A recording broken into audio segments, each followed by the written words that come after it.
काळामध्ये तुम्हाला ड्युट्या लावल्या या साराच्या वसुली कधी करायची, कर्मचाऱ्याचा पगार कोणी करायचा? या प्रशासनाला, जिल्हा प्रशासनालाही कळायला पाहिजे होतं की या कर्मचाऱ्यांच्या वसुली जर नाही झाल्या, तर महापालिकेची वसुली तिजोरीत पैसे जर नाही आले, तर ह्या लोकांच्या पगारी कुठून होतील याचं सुद्धा भान नाही ठेवलं त्यांनी. लागा कामाला जसं की त्याचे गुलाम आहेत आपण, नोकर अशी परिस्थिती या प्रशासनाने केली, म्हणून आपल्यावर आता ही वेळ आलेली आहे. मला असं आपल्याला या ठिकाणी या निमित्तानं म्हणायचं, तर तुम्ही म्हणले की आम्ही गेल्या 15-16 दिवसापासून बसलो, पण गेल्या 15-16 दिवसापासून परभणीतली सामान्य जनता त्रस्त आहे या सफाईमुळं. त्याचं तुम्हाला काहीच नाही. तुमची पगार आज मिळायची, उद्या मिळेल, एवढंच विषय, पण मिळणार नाही. आणि खान शरद आता मला एका वकिलानं फोन केला, वकील कॉलनीतून, ते म्हणले साहेब आमच्या रोडनं नाल्या व्हायला. ही वस्तुस्थिती आहे. तर माझं असं म्हणणं आहे की आता उपमुख्यमंत्री साहेब जे या नगरविकास खात्याचे मंत्री आहेत, ते रविवारी आपल्याकडे येणार आहेत आणि त्या दिवशी मी त्यांच्याशी तुमचे एक शिष्टमंडळ घेऊन त्यांच्याशी चर्चा करू, त्याच्यावर काय मार्ग काढता येते बघू. आणि महापालिकेने सुद्धा आपलं स्वतःचं उत्पन्न वाढवलं पाहिजे. अनेक गोष्टी आहेत या करायसारख्या.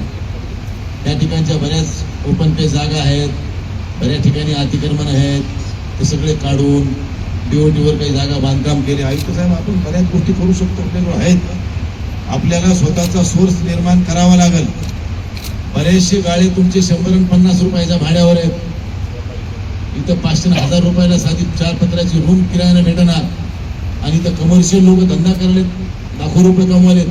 कुणी गाड्यावाल्याला बसविते, त्याच्याकडून 1000 रुपये महिन्याला घेते आणि नगरपालिकेला 100 रुपये भरत नाही. अशा लोकांना दयामाया करायची काय गरज आहे, असं माझं मत आहे. अरे तुम्हाला उपासमार व्हायची वेळ आली, अरे तुम्ही तरी कर्मचारी आहे, तुमचं तरी कसं तरी धकन, जे रिटायर झाले त्याच्या पेन्शनचे सुद्धा वांदे, त्याचं काय करायचं?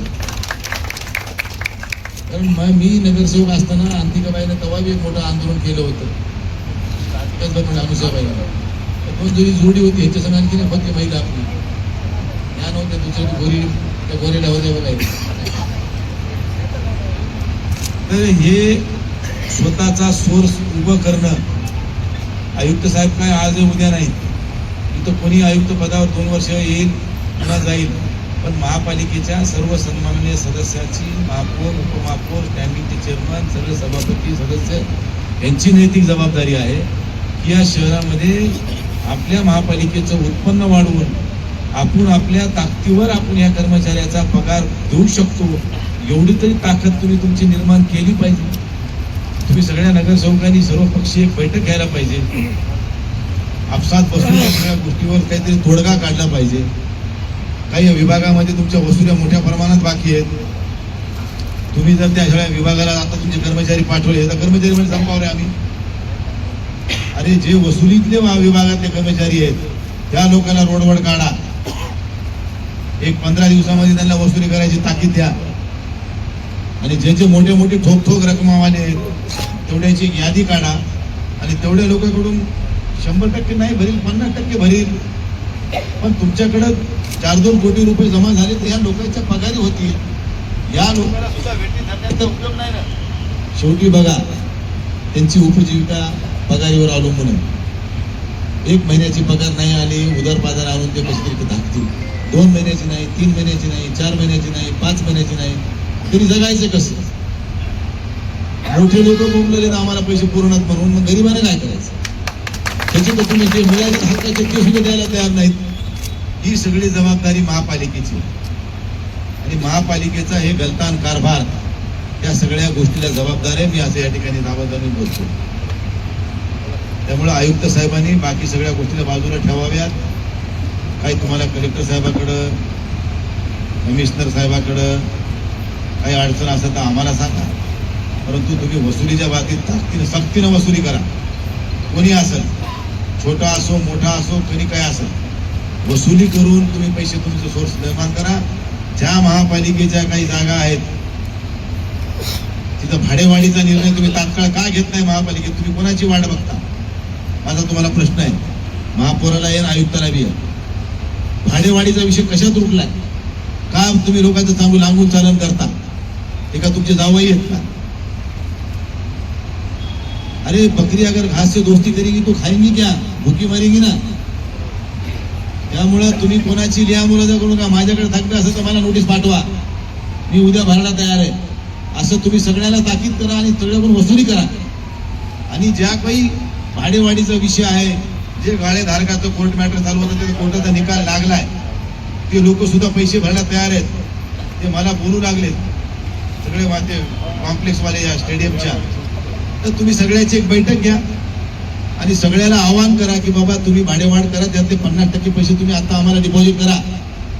आम्ही तुम्हाला काय भाडेवाढ करायचे सगळ्याच्या संमतीनं करू, परंतु रेडी रेकनर प्रमाणे तुम्हाला करायचे अधिकार आहेत मला वाटते PWDच्या. तर PWDच्या रेडी रेकनर प्रमाणे तुम्ही भाडेवाढ करू शकता. आणि जर त्याला जर ती भाडेवाढ मान्य नसेल आणि त्याच्याकडून काही डिपॉझिट घ्या आता ठरल्याप्रमाणे, ते जर भरणार नसेल तर त्या दुकानाचा लिलाव करा आणि लिलाव करून जे डिपॉझिट देईल त्याला दुकान अलॉट करा.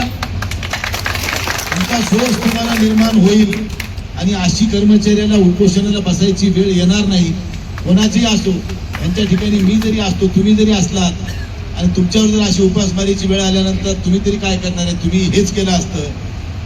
ती वेळ आता पुन्हा येऊ नये यासाठी आपण उपमुख्यमंत्री महोदयासोबत एक आपण चर्चा घडून आणतो तुमची, आणि त्या ठिकाणी त्यांच्यासमोर आपण आपल्या सगळ्या व्यथा मांडू.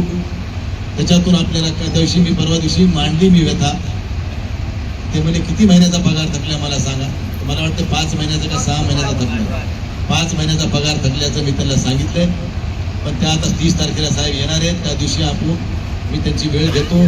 आपले एक शिष्टमंडळ येऊ द्या. त्या शिष्टमंडळाशी आयुक्त साहेब असतील, महापौर असतील, काही स्टँडिंग सभापती, सगळे नगरसेवक, सगळ्याची बैठक करून तुमच्या विषयावर काय तोडगा काढता येते त्यांना आपण सगळी त्याच्यासमोर व्यथा मांडू की बाबा आमचं हे शहर मागासलेलं शहर आहे.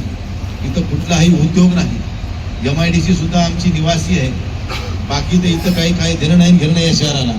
त्यामुळे या शहराची सगळी उपजीविका सरकारच्या भरोश्यावर होती. पण महापालिका झाल्यापासून सरकारनं हातोवरी केली आहेत आणि आमचा उत्पन्नाचा सोर्स नसल्यामुळं आम्हाला या ठिकाणी उपासमारीची वेळ आलेली आमच्यावर.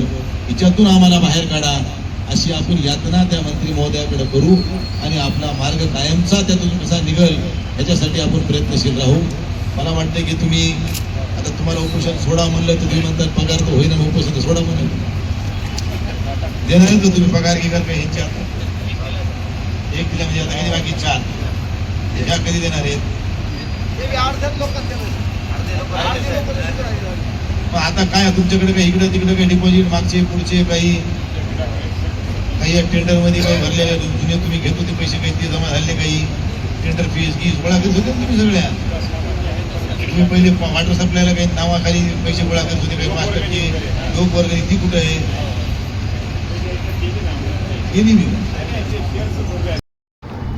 महानगरपालिकेच्या कर्मचाऱ्याचं बेमुदत आंदोलन चालू आहे. मला महाराष्ट्रात चालू होतं दुसऱ्याला पगारी आहे कुठला आहे आपल्या किती? अहो या महापौरांना आयुक्तांमध्ये कचऱ्याचे पैसे काढले आपले नाही काढले. ह्याचं काय काढले का नाही तुम्ही सांगा. मागं GST आली होती 56 लाख. त्यांनी कचऱ्यावाल्याची गरज होती घेतली लवकर थोडी थोडी काढायची बाबा. आता काही मी म्हणलं द्यायला त्याच्यातले काही पैसे डिपॉझिट करून ठेवा पगारीसाठी कर्मचारी. पण ह्या लोकांनी ऐकलं नाही तर आता मी काय परवा मी मुंबईत असताना काही लोक तुमचा अध्यक्ष ते बाकीचे काही लोक होते त्यांच्याशी माझं त्या दिवशी बोलणं झालं.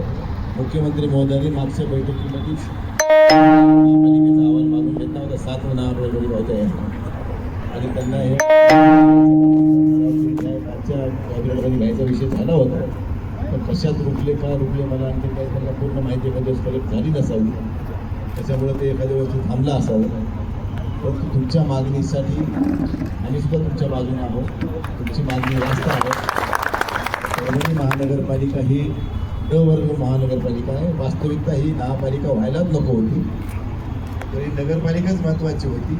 शासन अनुदान देत होतं. आता महापालिका झाल्यामुळं आपल्याला स्वतःचं उत्पन्न निर्माण करायचं आहे आणि महापालिकेमध्ये आता सगळी जत्राच आहे. कोणाला ताळमेळ नाही अशी परिस्थिती आहे महापालिकेची. तर हे सगळे जर एका जागी बसले महापालिकेचे नगरसेवक मला वाटते की आता वसुलीच्या काळामध्ये तुम्हाला ड्युट्या लावल्या या सारायच्या. वसुली कधी करायची, कर्मचाऱ्याच्या पगारी कोणी करायची? या प्रशासनाला, जिल्हा प्रशासनालाही कळायला पाहिजे होतं की या कर्मचाऱ्यांच्या वसुली जर नाही झाल्या, त्या महापालिकेची वसुली तिजोरीत पैसे जर नाही आले तर या लोकांच्या पगारी कुठून होतील याचं सुद्धा भान नाही ठेवलं त्यांनी. लागा कामाला जसं की त्याचे गुलाम आहेत आपण, नोकर अशी परिस्थिती या प्रशासनाने केली म्हणून आपल्यावर आता ही वेळ आलेली आहे. मला असं आपल्याला या ठिकाणी या निमित्तानं म्हणायचं, तर तुम्ही म्हणले की आम्ही